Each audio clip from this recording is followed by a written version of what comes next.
सत्य के साथ। नमस्कार, मैं हूं संजय कुमार और आप देख रहे हैं टीवी न्यूज़ वायरल। आज का ये इंटरव्यू बहुत नॉलेजेबल रहेगा क्योंकि आज मेरे साथ है आईपीएस लोकेश्वर सिंह, जो उत्तराखंड के पिथौरागढ़ में एसएसपी के पद में तैनात है। आइए बात करते हैं इनसे। नमस्कार सर।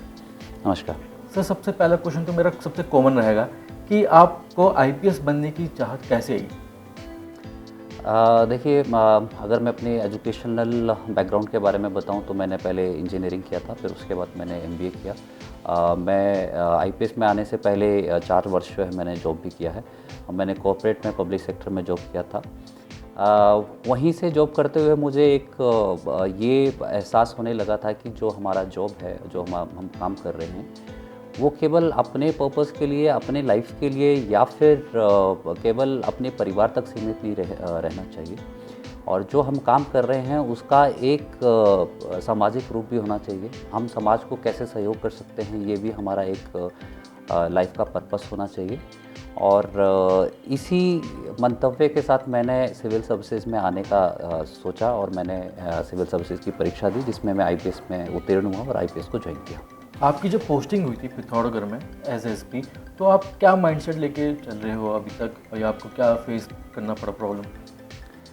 देखिए, पिथौरागढ़ मेरा एज अ एसपी तीसरा ज़िला है। इससे पहले मैं बागेश्वर ज़िले में और चंपावत ज़िले में बतौर एसपी रह चुका हूँ।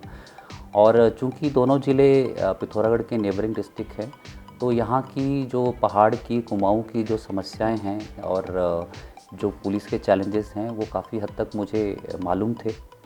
और पिथौरागढ़ चूँकि एक हमारा स्ट्रेटेजिकली बहुत इम्पोर्टेंट ज़िला है, जो कि चीन और नेपाल के साथ इसकी सीमा लगती है, और चूँकि एक डिज़ास्टर प्रोन डिस्ट्रिक्ट है, तो बेसिकली जो हमारा इंटर क्रॉस बॉर्डर जो क्राइम है वो यहाँ पर रहता है, और डिज़ास्टर के चैलेंजेस रहते हैं।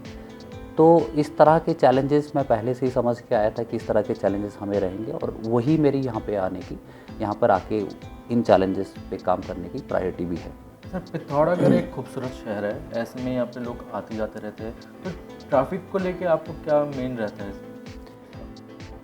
देखिए, ट्रैफ़िक का जो सबसे बड़ा इशू है सभी कस्बों में, शहरों में, वो भले पिथौरागढ़ हो या अन्य शहर हो, जो ट्रैफ़िक कंजेशन है उसका मुख्य कारण है कि हमारी पार्किंग्स हमारे शहरों में, कस्बों में नहीं होती हैं। उसके लिए हमारे पिथौरागढ़ शहर में जो मार्केट प्लेस है, वहाँ वन वे ट्रैफ़िक की व्यवस्था है। और यहाँ पर हम वन साइड पार्किंग की व्यवस्था भी इस शहर में हमने लागू की हुई है। इसी के साथ साथ 2 हमारी मेजर पार्किंग्स हमने यहाँ डेवलप करवाई हुई हैं, जो पहले से थी।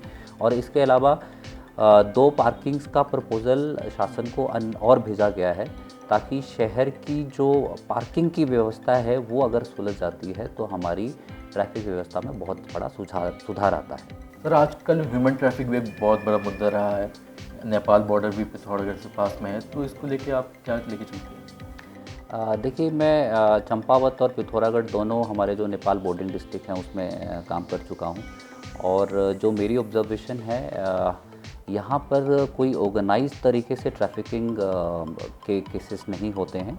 बट हमने ये देखा है कि चाइल्ड मैरिजेस के केसेस बहुत रैम्पेंट हैं, बहुत यहाँ पे कॉमनली इन जिलों में होते हैं। उसके लिए हम लोगों ने यहाँ पे एक स्ट्रेटेजी प्लान आउट की थी, जिसमें जो 12 से 18 साल की जो हमारी बच्चियाँ होती हैं, जो कि जनरली ट्रैफिकिंग का शिकार होती हैं, और उसमें भी वो बच्चियाँ जो कि स्कूल से ड्रॉप आउट होती हैं, ऐसी बच्चियों को हम लोग चिन्हित करते हैं। और मैंने ये देखा है कि लगभग हमारे पास 700 से 800 की संख्या में इस तरह की इतनी बच्चियां होती हैं, जो 12 से 18 साल की एज ग्रुप की बच्चियां हैं और स्कूल से ड्रॉप आउट हैं। ये बच्चियां जनरली वल्नरेबल होती हैं ट्रैफिकिंग का और चाइल्ड मैरिजेस का। ऐसी बच्चियों को हम लोग चिन्हित करते हैं और इन बच्चियों के साथ रेगुलर डायलॉग करते हैं। इनके परिजनों से हम लोग बातचीत करते हैं, और परिजनों से बातचीत करते हुए उनको एक मैसेज भी देते हैं कि जब तक बच्ची 18 वर्ष की नहीं हो जाती है, तब तक कृपया आप उनकी शादी ना करवाएं। और एक तरह से हमने ये सर्विलेंस मैकेनिज्म डेवलप किया हुआ है, ताकि इन बच्चों की शादी ना हो पाए। आजकल साइबर क्राइम ज़्यादा बढ़ रहा है, तो पिथौरागढ़ में आपको इसमें कमांड के लिए क्या रणनीति बनाई आपने? देखिए, साइबर फ्रॉड जो है वो भविष्य का क्राइम है, और उसकी अगर हम डेटा की भी हम लोग एनालिसिस करते हैं तो वो प्रति माह जो है उसकी बढ़ोतरी हो रही है। पिथौरागढ़ जबकि एक छोटा ज़िला है, तो मैं अगर पिथौरागढ़ की ही बात करूं तो यहाँ प्रति माह 40 से 45 हमारे पास कंप्लेंट्स आती हैं केवल और केवल साइबर फ्रॉड की। तो साइबर फ्रॉड चूँकि एक भविष्य में होने वाला और बहुत आगे ये फ्रॉड जो है बढ़ने वाला है, तो मेरा स्पेशल एक फोकस रहता है कि साइबर के ऊपर मैं काम करूं। चूँकि मेरा टेक्नोलॉजिकल बैकग्राउंड है तो इस पे हम लोगों ने काफ़ी काम भी किया है। और मैं आपको बताना चाहूँगा कि पिथौरागढ़ हमारे उत्तराखंड में एक ऐसा ज़िला है जहाँ पे साइबर क्राइम जो है 90% से जो ज़्यादा क्राइम है वो यहाँ पे वर्कड आउट है, और लगभग 85% हमारी साइबर फ्रॉड में अरेस्टिंग आज के समय में हो चुकी हैं। तो उसके लिए इस क्राइम पर हम लोग काम करने के लिए प्रयासरत हैं और आगे भी रहेंगे।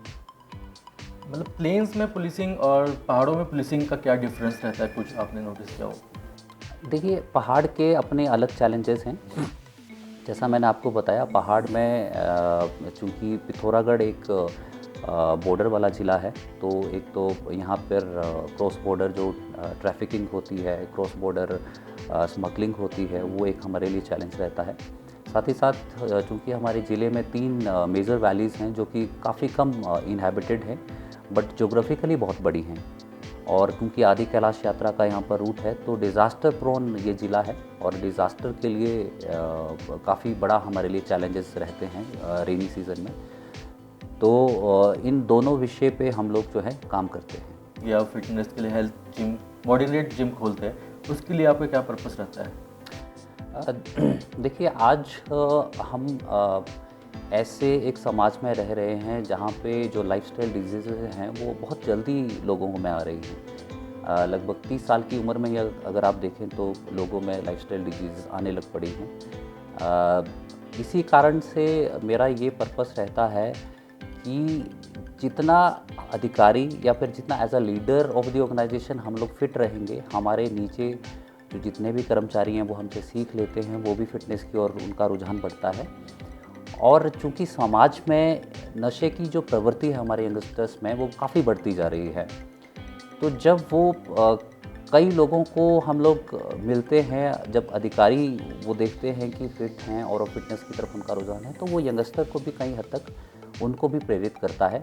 और जहाँ भी मैं जाता हूँ, जहाँ भी जिस डिस्ट्रिक्ट में रहता हूँ, मैं बहुत से बच्चों के साथ मिलता हूँ, स्कूल में जाता हूँ, और मैं ये चाहता हूँ कि स्पोर्ट्स की तरफ इंक्लिनेशन बच्चों में आए और वो फिटनेस की तरफ उनका रुझान हो। इसी मंतव्य के साथ जो है मैं जिस भी ज़िले में जाता हूँ वहाँ पे एक फ़िटनेस के लिए जिम खोलता हूँ और अपनी तरफ से इस तरह के प्रयास करता हूँ। जो आईपीएस बनने वाली युवा पीढ़ी है, जो अपने आप को चाहती है कि वो अपने आप को आईपीएस के पद में देखना चाहती है, उनके लिए कोई मैसेज या उनके लिए फिटनेस के लिए कोई मैसेज देना चाहते हैं आप? देखिए, मेरा मैसेज यही रहेगा कि अपना जो जीवन है, have a purpose in life. एक आपका प्लान होना चाहिए कि आपको भविष्य में क्या करना है। उस विज़न पर आप काम करिए, एक डिसिप्लिन रखिए। और देखिए, जीवन में जो भी आदमी बड़ा बनता है, महान बनता है, वो एक डिसिप्लिन के साथ ही बनता है। तो मैं समझता हूँ कि आपका अगर प्लान होगा, विज़न होगा और आप डिसिप्लिन रहेंगे तो जीवन में आप कुछ भी अचीव कर सकते हैं। तो सभी बच्चों को, सभी युवा वर्ग को मैं यही कहना चाहूँगा कि एक पर्पस के साथ अपना काम करें और एक लाइफ को डिसिप्लिन में रखें, तो आप जीवन में कुछ भी हासिल कर सकते हैं। तो ये थी मेरी खास बात की उत्तराखंड के डिस्ट्रिक्ट पिथौरागढ़ के एसपी के साथ। इनका यही मानना है लाइफ में गोल हमेशा सेट होना चाहिए, फिजिकल फिटनेस हो या मेंटल फिटनेस, इन पर हमेशा ध्यान रखना चाहिए। कैमरामैन के साथ मैं संजय कुमार, मुझे दीजिए इजाज़त। नमस्कार।